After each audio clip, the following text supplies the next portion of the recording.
Hi, my name's Barrie Crampton. Welcome to another episode of Straight Outta Crampton.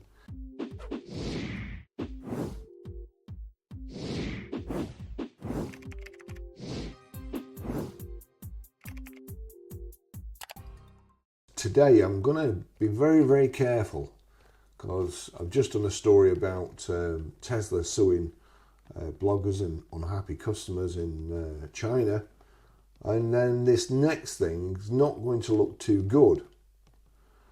Having said that, I also noted that seemingly the press are now going after Elon Musk.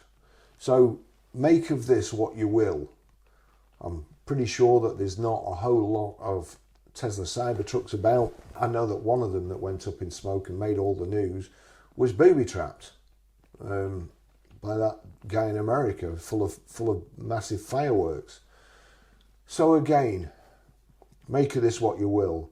However, the seriousness of it has not to be lost.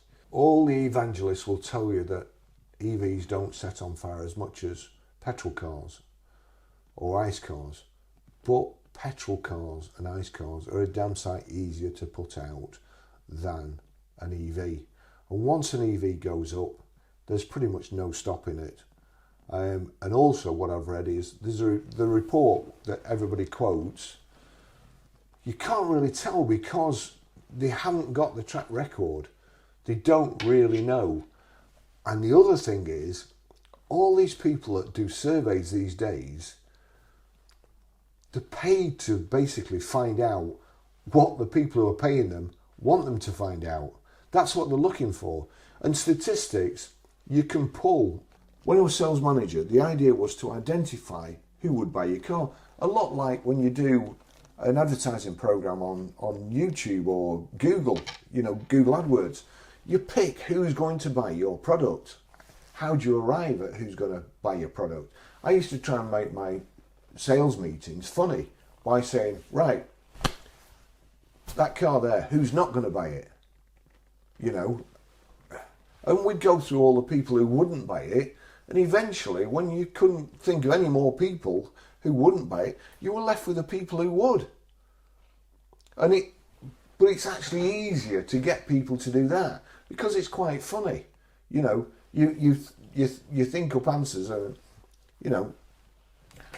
two-seater. Who's not going to buy it? Somebody with 5 kids, unless it's a second car. Stuff like that. Or somebody who's 6 foot, an SLK. You can't get in it. C-Class these days. I don't think I've ever gotten a C-Class in the back without banging my head because it slopes down. So, if I had tall children, I wouldn't buy a C-Class. But C-Class, beautiful car. Get in the front, drive it, it's fantastic. So it's people who aren't going to buy it. The Ford Pinto. The Ford Pinto scandal was a series of accidents involving the Pinto's fuel tank that led to government scrutiny and lawsuits. The Pinto's fuel tank design was the subject of controversy after several deadly fires occurred when the tanks ruptured in rear-end collisions. The Pinto safety issues have been cited as a case study in business ethics and tort reform. Ford was the subject of many lawsuits in connection with the Pinto, including the widely publicised Grimshaw versus Ford Motor Company case. In the Grimshaw case, the trial judge reduced the jury's punitive damages award to $3.5 million.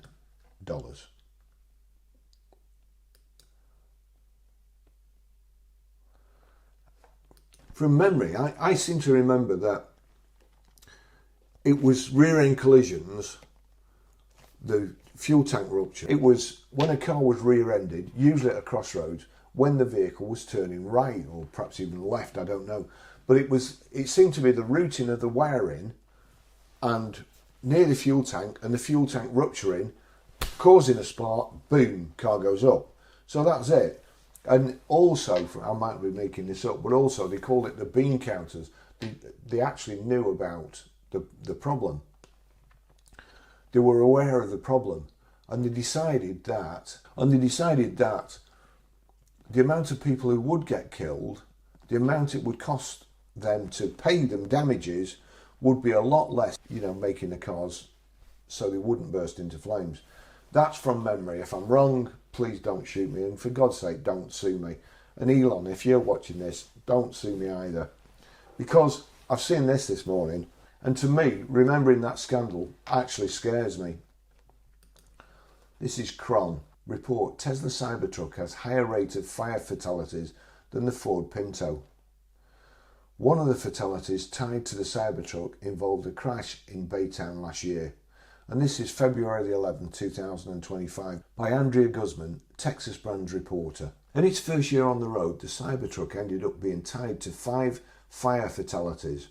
Through January the 1st, a concerning trend that makes the rate of such fatalities higher than that of the notorious Ford Pinto, which was in production from 1970 to 1980. According to an analysis by Auto News website Fuelog, comparing the rate of fire fatalities in the Cybertruck's first year to that of the Ford Pinto during its life, the Cybertruck has a fatality rate 17 times of the problematic Pinto. Fuelog carried out its analysis by calculating the fire fatalities per 100,000 units, which was 14.5 for the Cybertruck compared to 0.85 for the Ford Pinto. Again, that's a scary figure, and again, I'll take you back to why is everybody piling on Elon Musk at the moment? When I tend to be devil's advocate, and when I see all these things, all these articles, I start to wonder why. I really start to wonder why. I'm pretty sure, I'm not a conspiracy theorist, but there seems to be a movement towards Elon. Make of that what you will. The comparison to this specific vehicle has to do with the Ford Pinto similarly garnering a less than favourable reputation in its heyday. It's the worst thing you could compare it with. In my opinion, Ford Pinto, I remember, somebody mentions Ford Pinto, then that's what I think. In 1978, Ford recalled 1.5 million Pintos after more than 24 people died in rear-end collisions that ended with gas tanks behind the solid rear axle exploding. The vehicle was later discontinued in 1980 and remains beloved by some people with a death wish, obviously, particularly those in Dearborn, Michigan, where Ford is headquartered, and a group that gathers for a drive that they like to call the Pinto Stampede. Similarly, the Cybertruck also has a cult following. Some Tesla fans have shrugged off recalls, which reached 7. Some Tesla fans have shrugged off recalls, which reached 7 in its first year, and even crashes. The recalls these days, just about everything gets them. And the amount of software updates that come after the warranty has expired and you've got to pay for, it is absolutely disgusting. Cybertruck fires are also notoriously difficult to put out. Well, we've mentioned that before. Like other electric vehicles that use lithium-ion batteries for power, extinguishing flames may require some extra steps. Firefighters in South Texas learned this last fall when a Cybertruck crashed into a fire hydrant in Harlingen, and the battery reignited after they'd contained the fire. Despite its issues, Tesla CEO Elon Musk heavily promotes the vehicle and its safety. He touted a claim police made following the terroristic explosion of a Cybertruck in Las Vegas on New Year's Day, saying that the Cybertruck contained it and directed the blast upwards. In this case, the Cybertruck driver sustained a gunshot wound to the head that investigators believe was self-inflicted. Apart from that explosion, Fuelog pointed to a crash in Piedmont, California, with 3 fatalities, and a crash in Baytown, Texas, with 1 fatality. In the crash that happened near Houston in August, the driver left the road, hit a concrete culvert, and the vehicle went up in flames. Authorities couldn't immediately identify the driver, who was pronounced dead at the scene due to severe burns sustained in the crash. Again, that could happen. Every movie where an ice car crashes, you see, they just get far enough away in time for the car to blow up and then go. So, having said that, when you see these EV fires, they're just horrific. Now, this surprises me.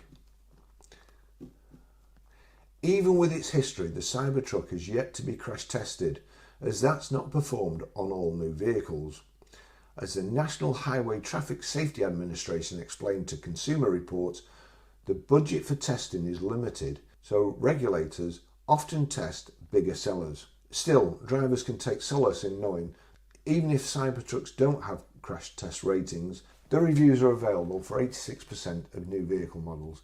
Well, you know, if I got burnt to death in a Cybertruck, that wouldn't be of much solace to me.